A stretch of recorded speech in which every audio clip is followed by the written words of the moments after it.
그리스도의 도의 초보 제4장 세례들에 관한 교훈 여섯 번째 시간입니다. 입문, 연합, 접붙임이라는 소제목 하에 4개의 질문으로 구성되어 있습니다. 질문을 먼저 읽어보겠습니다. 1번 고린도전서 10장 2절은 출애굽한 이스라엘 백성들이 모세에게 속하여 구름과 바다에서 세례를 받았다고 표현하고 있습니다.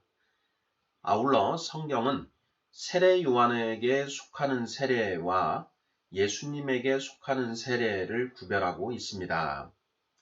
누군가의 이름으로 세례를 받으면 그에게 속하게 된다는 표현인데요.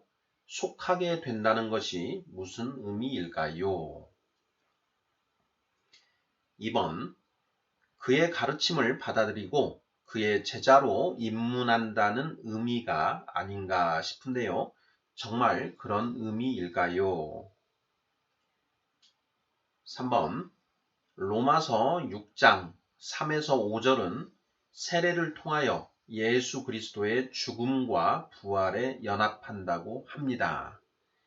연합한다는 것의 의미는 무엇인가요? 4번 로마서 11장 17절은 돌 감람나무인 내가 그들 중에 접붙임이 되어 참 감람나무 뿌리의 진액을 함께 받는 자가 되었다고 합니다. 접붙임을 받기 위해 세례를 받는 것인가요? 자, 이렇게 해서 모두 4개의 질문으로 구성되어 있습니다. 자, 지난 시간에는 우리가 이제 성령을 받았는지 어떻게 알 수 있는가에 대해서 살펴보았습니다. 자, 오늘은 그 세례의 그 기본적인 의미로서 입문, 연합, 접붙임이라고 하는 그 표현들에 대해서 살펴보고자 합니다. 자, 1번부터 답을 찾아가 보도록 하겠습니다. 자, 1번 고린도전서 10장 2절은 출애굽한 이스라엘 백성들이 모세에게 속하여 구름과 바다에서 세례를 받았다고 표현하고 있습니다. 자, 아울러 성경은 세례 요한에게 속하는 세례와 예수님에게 속하는 세례를 구별하고 있습니다. 누군가의 이름으로 세례를 받으면 그에게 속하게 된다는 표현인데요. 속하게 된다는 것이 무슨 의미일까요? 하는 질문입니다. 자, 고린도전서 10장 2절은 우리가 지금까지 여러 번 살펴보았습니다. 고린도전서 10장 2절 모세에게 속하여 다 구름과 바다에서 세례를 받고 이렇게 되어 있습니다. 출애굽기를 보면 출애굽한 이스라엘 백성들을 자, 낮에는 구름 기둥으로 밤에는 불 기둥으로 하나님이 인도를 하십니다. 또한 이제 홍해에서 모세가 지팡이를 내밀자 홍해가 갈라지고 그 갈라진 사이로 이스라엘 백성들이 이제 나아가게 되지요. 바로 그 구름 기둥과 그 홍해 바다에서 이스라엘 백성들이 출애굽한 이스라엘 백성들이 모세에게 속하여 세례를 받았다 이렇게 기술을 하고 있는 것입니다. 자, 사도행전 19장 3절을 보면 바울이 이르되 그러면 너희가 무슨 세례를 받았느냐 대답하되 요한의 세례니라 하는 대목이 나옵니다. 세례를 받았는데 성령을 받지 못한 그런 상태이죠. 에베소 교회에 사도 바울이 이제 그 방문을 했다가 그 에베소 교인들에게 묻는 표현입니다. 자, 너희가 무슨 세례를 받았느냐 이렇게 물었더니 그들이 대답하기를 요한의 세례를 받았습니다. 이렇게 이야기를 하지요.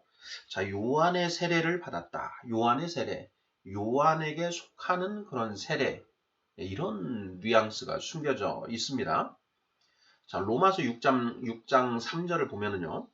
무릇 그리스도 예수와 합하여 세례를 받은 우리는 그의 죽으심과 합하여 세례를 받은 줄을 알지 못하느냐 이렇게 되어 있습니다. 자, 예수 그리스도의 이름으로 세례를 받으면 자, 예수와 합하여 이렇게 합하게 된다. 예, 이런 이제 뉘앙스가 있지요. 자, 그래서 성경은 세례 요한에게 속하는 세례, 그리고 예수님에게 속하는 세례를 구별하고 있다. 요한의 이름으로 받는 세례, 그리고 예수 그리스도의 이름으로 받는 세례를 구별하고 있다라는 것입니다.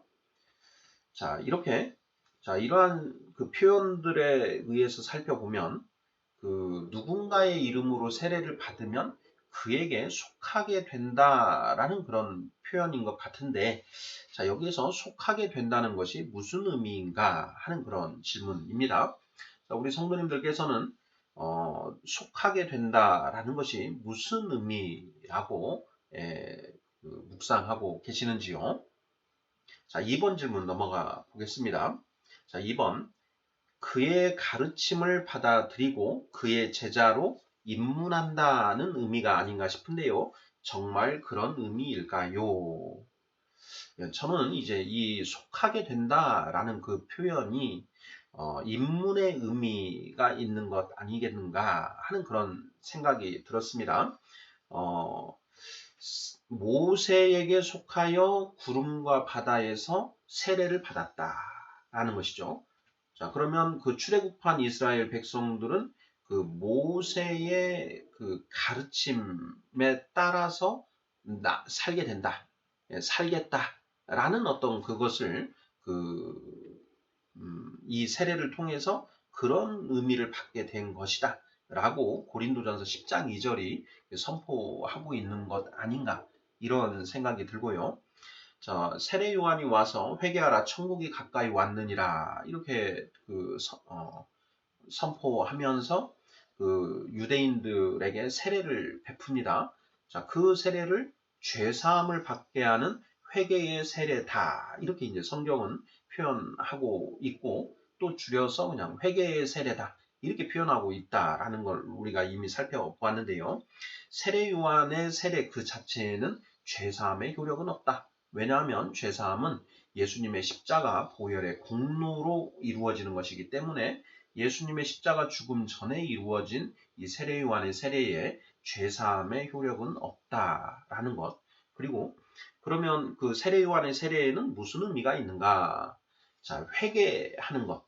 자, 세상을 바라보며 나아가던 사람이 하나님께 이제 돌아오는, 내가 하나님께 돌아가겠다라고 하는 마음의 결단을 하고, 자, 그것을 인치는 것이 바로 이 세례 요한의 세례의 의미다라는 걸 살펴보았습니다.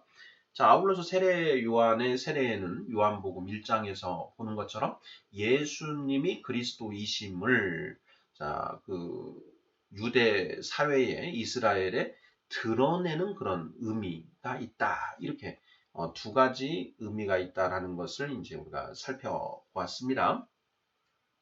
자, 그런데 이렇게 세례 요한의 이름으로 세례를 받으면 세례 요한의 그 선포, 공포, 회개하라 천국이 가까이 왔느니라 하는 그런 회개하라는 그런 세례 요한의 그 가르침에 응한다, 그것에 따르겠다라고 하는 그런 의미가 있지 않느냐 하는 것입니다. 자, 세례 요한이 세례를 베풀면서 독사의 자식들아, 너희가 회개에 합당한 열매를 맺으라 이런 이제 그 말을 합니다.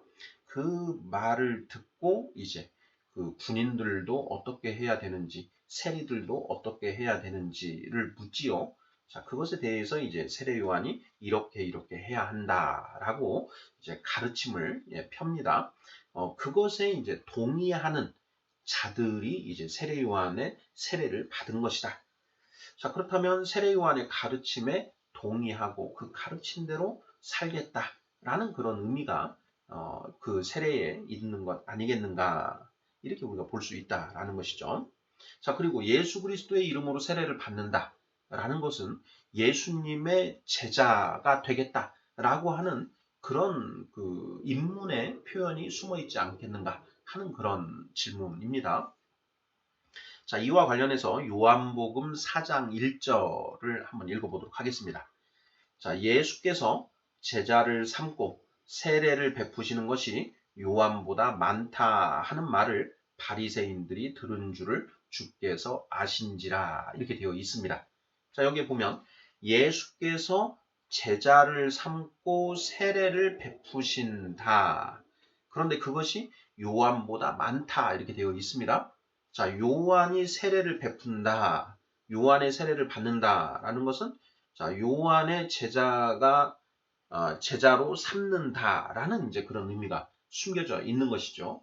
그래서 예수님이 이제 그 공생애를 시작하시자 요한의 제자들이 예수님에 관해서 묻고 또 그 요한은 그는 흥하여야 하겠고 나는 쇠하여야 하리라라고 하면서 그 요한의 제자들을 그 예수님께 이제 따라가도록 그렇게 조치를 합니다.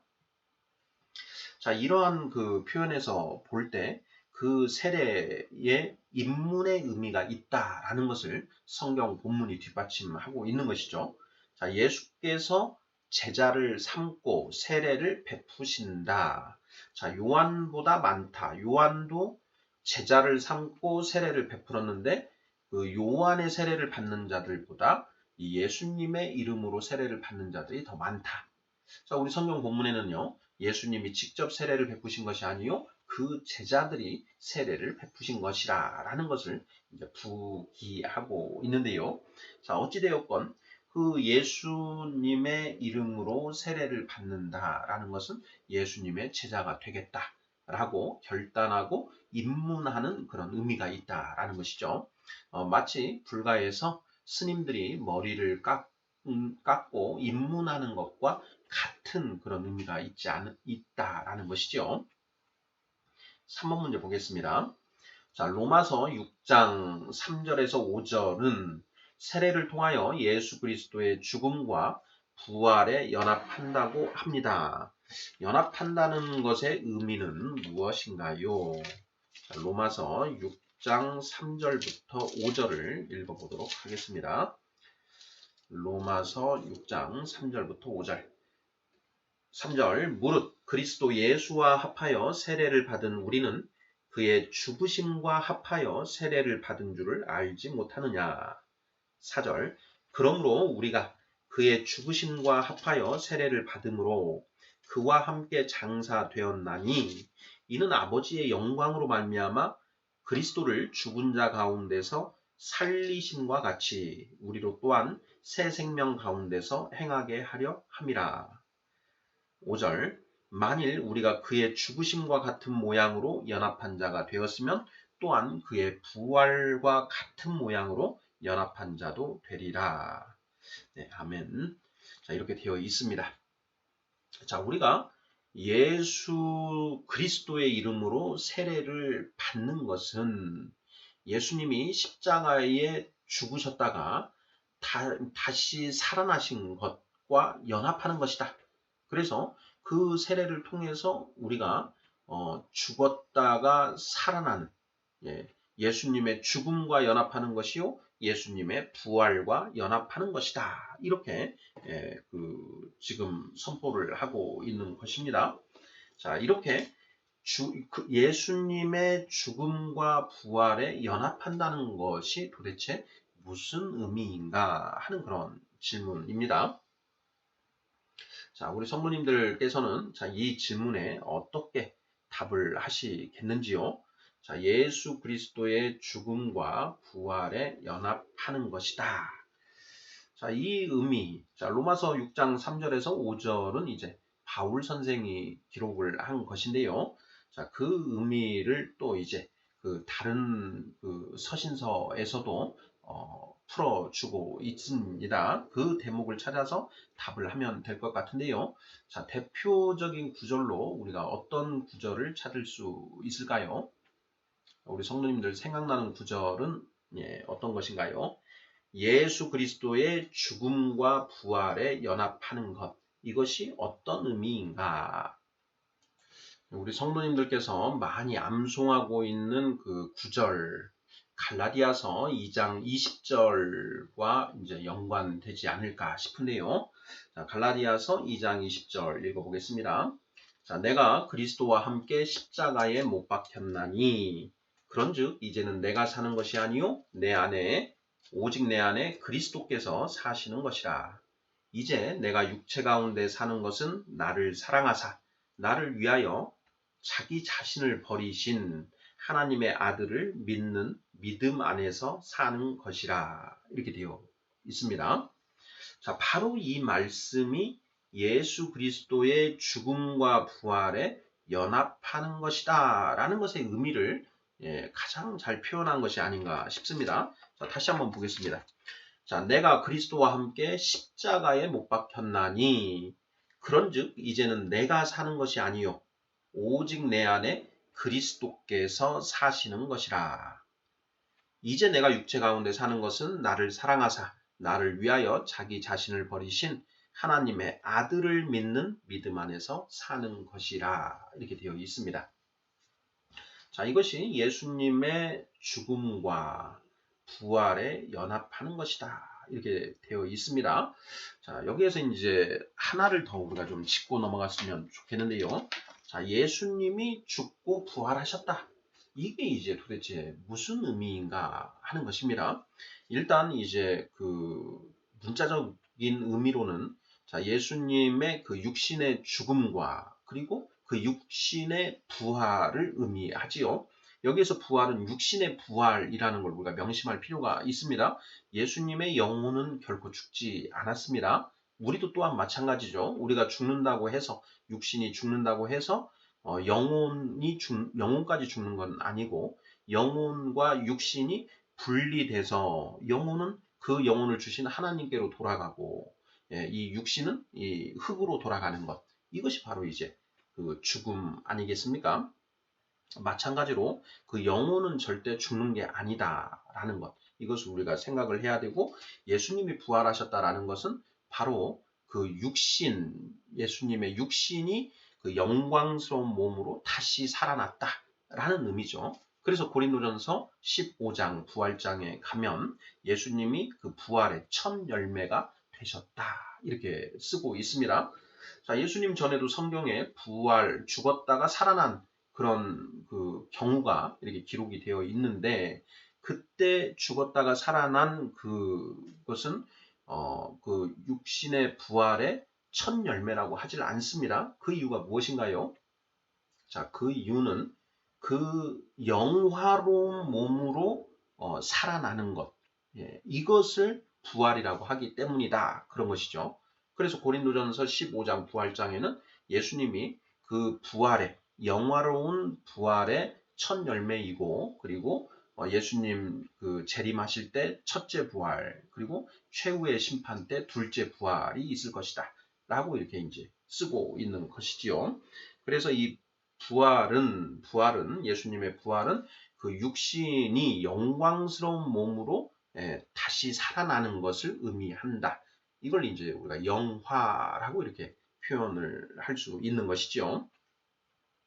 자, 여기에서 예수 그리스도께서 죽으셨다가 다시 살아나셨다라는 것이 무엇인가 하는 의미를 이제 요한복음의 관점에서 우리가 이해를 해보면 자, 요한복음에서는 예수님이 하나님의 말씀이시다라는 것을 이제 그 대전제로 하고 있습니다. 예수님이 하나님의 말씀이시다라는 것은 그 성경의 진리이지요.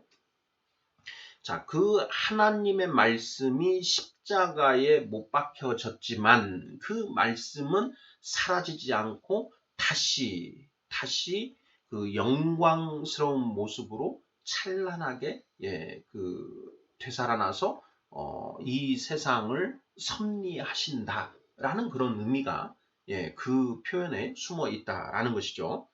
자, 갈라디아서 2장 20절을 다시 한번 읽어보도록 하겠습니다. 우리가 성경을 읽을 때 주, 예수, 그리스도라는 표현이 나오면 하나님의 말씀으로 바꾸어서 읽어보면 그 뜻이 명확해지는 경우가 많다라고 했습니다.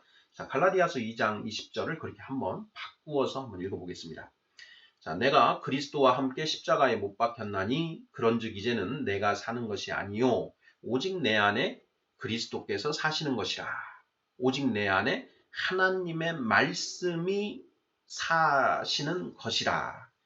이제 내가 육체 가운데 사는 것은 나를 사랑하사 나를 위하여 자기 자신을 버리신 하나님의 아들을 믿는 믿음 안에서 사는 것이라. 하나님의 말씀을 믿는 믿음 안에서 사는 것이라. 이렇게 바꿔서 우리가 읽을 수가 있습니다. 자, 어떠신가요? 자, 여기에 그리스도 하나님의 아들이라고 하는 부분을 하나님의 말씀으로 바꿔서 읽어본 거지요. 처음 부분도 내가 그리스도와 함께 십자가에 못 박혔나니, 내가 하나님의 말씀과 함께 십자가에 못 박혔나니, 이렇게 읽어도 아무 무리가 없지요. 그리고 오히려 자, 내 안에 이제 하나님의 말씀이 사시는 것이라. 자, 내가 이제 육체 가운데 사는 것은 나를 사랑하사 나를 위하여 자기 자신을 버리신 하나님의 말씀을 믿는 믿음 안에서 사는 것이라. 어떠신가요? 더 명확해지지 않습니까? 자, 우리가 원죄를 가지고 살아가지요. 원죄는 사람이 각자 자기 생각과 가치관을 기준으로 옳고 그름을 스스로 판단하는 것이라고 했습니다. 그 원죄에서 벗어나는 방법은 내 생각과 가치관을 버리고 오직 하나님의 말씀을 기준으로 옳고 그름을 분별하며 살아가는 것이다 라고 우리가 수없이 얘기를 했습니다. 히브리서 5장 14절 단단한 음식은 장성한 자의 것이니 그들은 지각을 사용함으로 연단을 받아 선악을 분별하는 자들이니라. 이렇게 되어 있죠. 자, 열왕기상 3장 9절이죠. 종에게 듣는 마음을 주사 선악을 분별하게 하옵소서라고 솔로몬이 하나님께 간구합니다. 선악을 분별하는 것. 예. 자, 사사기 21장 25절, 사사기 가장 마지막 말씀이요. 그때 이스라엘의 왕이 없으므로 그들이 각자 자기 소견에 옳은 대로 행하더라. 이스라엘의 왕은 하나님이시죠. 그런데 그들의 마음에 하나님을 버렸습니다. 그래서 이스라엘의 왕이 없는 상태죠. 자, 그 하나님을 버리고 각자 자기 소견에 옳은 대로 행하는 것, 이것이 곧 원죄다라는 것이죠. 이사야서 53장 6절인가요? 자, 그들은 다 양 같아서 자기 길로 행하더니, 자, 하나님께서 그 죄를 그에게 담당하게 하셨도다. 이렇게 되어 있습니다. 자, 이사야서 53장 6절 한번 찾아보겠습니다. 이사야서 53장은 이제 그 고난받는 그 예수님이 오셔서 이제 십자가에서 고난을 받으시고 죽으시고 하실 그 내용을 적나라하게 이제 예언하고 있는 그 장이지요. 자, 53장 6절을 보면 이렇게 되어 있습니다. 자, 우리는 다 양 같아서 그릇 행하여 각기 제 길로 갔거늘 여호와께서는 우리 모두의 죄악을 그에게 담당시키셨도다. 이렇게 되어 있습니다. 자, 우리의 죄악이 무엇이냐? 자, 우리가 양들처럼 그릇 행하여 각기 제 길로 가는 것. 곧 각자 자기 그 생각을 기준으로 옳고 그름을 판단하면서 자기 소견에 옳은 대로 행하는 것. 이것이 우리의 죄악이다. 자, 그런데 그 죄악을 그에게 담당시키셨다. 바로 예수님께 담당시키셨다. 이런 내용이지요.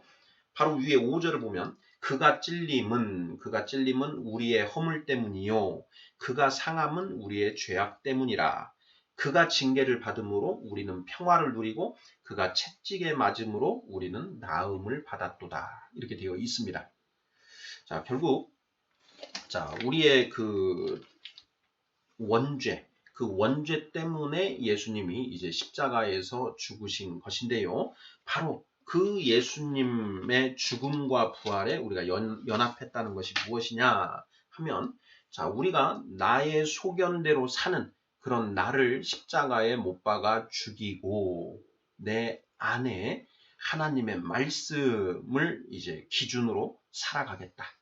예수 그리스도가 내 마음 보좌에 앉으신다. 하나님의 말씀을 오직 나의 삶의 기준, 선악 분별의 기준으로 삼고 살아가겠다라고 하는 그런 믿음의 결단을 의미한다. 이렇게 표현을 하면 딱 맞지 않을까 싶습니다.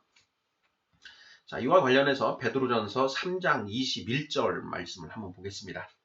자, 물은 예수 그리스도께서 부활하심으로 말미암아 이제 너희를 구원하는 편이 곧 세례라. 이는 육체의 더러운 것을 제하여 버림이 아니요 하나님을 향한 선한 양심의 강군이라. 이렇게 되어 있습니다. 자, 다시 한번 읽어보겠습니다. 자, 물은 예수 그리스도께서 부활하심으로 말미암아 이제 너희를 구원하는 편이 곧 세례라. 자, 세례의 의미가 곧 우리를 구원하는 그런 표이다. 예, 증거이다. 자, 이는 육체의 더러운 것을 제하여 버림이 아니요 하나님을 향한 선한 양심의 강구이다. 이렇게 지금 표현을 하고 있는 것이죠. 자, 육체의 더러운 것을 제하여 버리는 것, 그것으로 그치는 것이 아니라 하나님을 향한 선한 양심의 강구가 바로 이 세례의 의미다라는 것이죠. 그러니까 하나님을 향한 선한 양심의 강구. 자, 하나님의 말씀을 붙들고 그 말씀대로 살아가겠습니다. 라고 하는 그러한 간구, 그것이 이 세례의 의미이다라는 것이죠. 자, 바로 하나님의 말씀이 무엇이냐? 예수님이시죠. 그래서 우리가 예수 그리스도의 이름으로 세례를 받는다는 것은 바로 하나님을 향한 선한 양심의 강구요, 내가 원죄로부터 벗어나서 이제 오직 하나님 말씀 기준으로 살겠습니다라고 하는 그런 이제 결단이고 그걸 인치는 것이 바로 세례이다. 이런 의미이고 또 예수 그리스도의 죽음과 부활에 연합하는 것이다. 이스라엘 백성들이 하나님의 말씀을 십자가에 못 박았습니다. 하나님의 말씀 필요 없다라는 것이죠. 그런데 그렇게 하나님의 말씀을 십자가에 못 박았어도 그 말씀은 소멸되지 않고 다시 하나님이 그 말씀을 살리셔서 다시 그 말씀으로 통치하신다. 이런 의미가 숨겨져 있지 않은가 생각해 봅니다.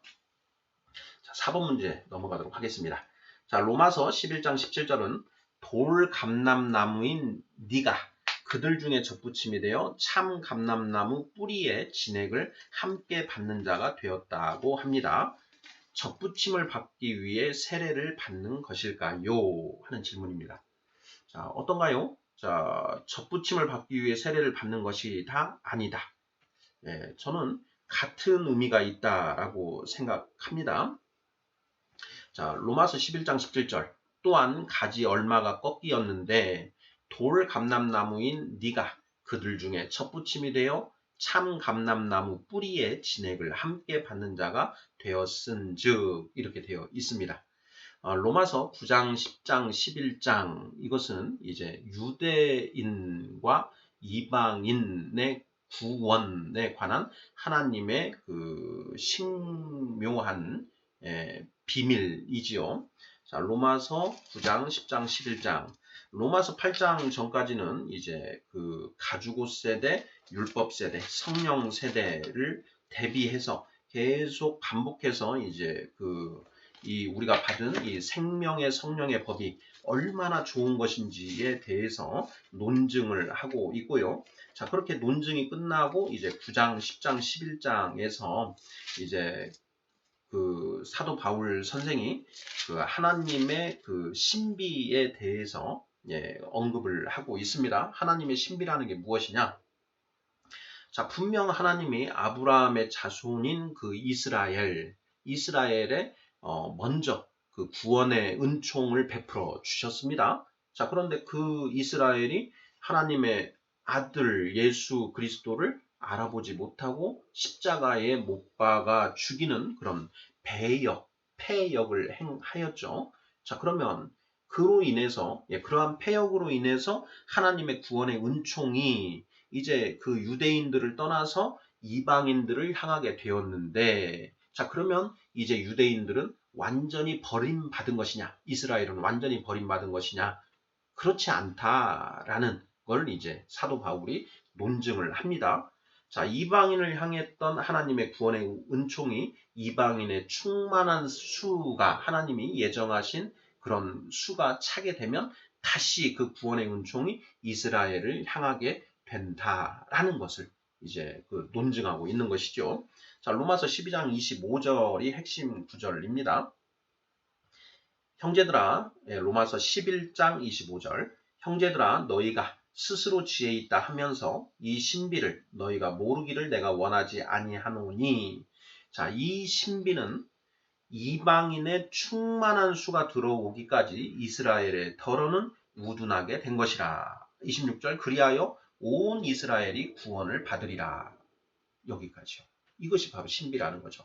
하나님의 구원의 은총이 이스라엘을 향했다가 이스라엘의 그 예수 그리스도를 십자가에 못 박아 죽이는 패역으로 인해서 이스라엘을 향했던 구원의 은총이 이방인으로 향하게 되었다가 이방인의 충만한 수가 구원을 받게 되면 다시 그 하나님의 구원의 은총이 이스라엘을 향해서 그 이방인도 구하시고 그 유대인들도 구하시는 이것이 하나님의 마스터 플랜이다라는 것. 이것을 지금 드러내고 있는 것이죠. 그것이 바로 하나님의 그 신비, 신묘한 지혜이시다라는 그런 표현을 하는 것이죠. 자, 30절 보면은요. 자, 너희가 전에는 하나님께 순종하지 아니하더니 이스라엘이 순종하지 아니함으로 이제 긍휼을 입었는지라. 31절. 이와 같이 이 사람들이 순종하지 아니하니 이는 너희에게 베푸시는 긍휼로 이제 그들도 긍휼을 얻게 하려 하심이라. 이렇게 되어 있습니다. 바로 이 부분이 이걸 풀어서 쓰신 거죠. 자, 너희가 이방인입니다. 이방인들 너희가 전에는 하나님께 순종하지 아니하더니 이스라엘이 순종하지 아니함으로 이스라엘이 예수 그리스도를 받아들이지 않고 예수 그리스도를 십자가에 못 박혀 죽이는 그런 불순종으로 인해서 이제 너희 이방인들이 하나님의 긍휼을 입게 되었다라는 것이죠. 자, 이와 같이 이 사람들이 순종하지 아니하니 이는 너희에게 베푸시는 긍휼로 이제 그들도 긍휼을 얻게 하려 하심이라. 자, 너희에게 하나님의 구원의 은총이 이제 베풀어졌는데, 자, 너희 이방인들 중에 그 충만한 수가 차면 더 이상 하나님께 돌이키는 자들이 없을 것이다. 남은 자들이 다 불순종을 할 것이고, 그러면 그 너희들의 불순종으로 인해서 다시 이스라엘에게 하나님의 구원의 은총이 다시 옮겨지게 된다. 그래서 그 이스라엘의 남은 자들 중에 구원받는 자 14만 4천이 이제 구원을 받게 된다. 이것이 이제 성경의 그런 전반적인 그런 내용인 것이지요. 자, 돌 감람나무인 네가, 여기에 너는 이방인들을 가리키는 것이죠. 자, 돌 감람나무, 하나님의 긍휼을 받지 못하던 돌 감람나무였던 너희가 그들 중에 접붙임이 되어, 자, 참 감람나무에 접붙임이 되어 참 감람나무 뿌리의 진액을 함께 받는 자가 되었다라는 것이죠. 자, 참 감람나무는 이제 이스라엘이었는데요. 그 이스라엘의 가지를 쳐버리고 이방인을 접붙였다. 그래서 이 돌 감람나무였던 이방인들이 참 감람나무 뿌리 예수 그리스도의 진액을 함께 받는 자가 되었다라는 것이죠. 자, 그러면 이 세례는 어떤 의미가 있는 것이냐? 세례, 바로 이 참 감람나무의 접붙임을 받는 그런 의미가 있다라는 것이죠. 요한복음 15장 말씀도 이와 관련해서 참 감람나무가 나오면 우리가 포도나무와 연관해서 또 생각을 해볼 수가 있는데요. 자, 요한복음 15장 보겠습니다.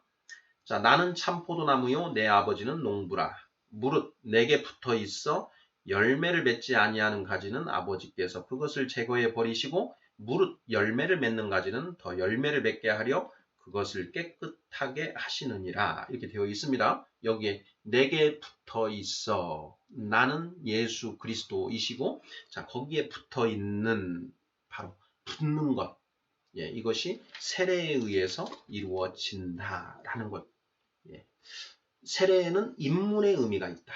예수님의 제자가 되겠다라고 결단하고 들어가는 것이죠. 처음 시작을 의미합니다. 예.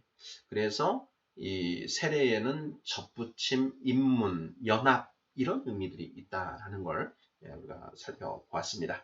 자, 그리스도의 도의 초보 4장 세례들에 관한 교훈에서 6번째 순서로 그 세례의 입문의 제자로 입문하는 그런 의미가 있고, 연합, 하나님의 말씀에 연합해서 그리고 예수 그리스도의 죽음과 부활에 연합하는 그런 의미가 있다라는 것. 그리고 예수 그리스도에 접붙임된다.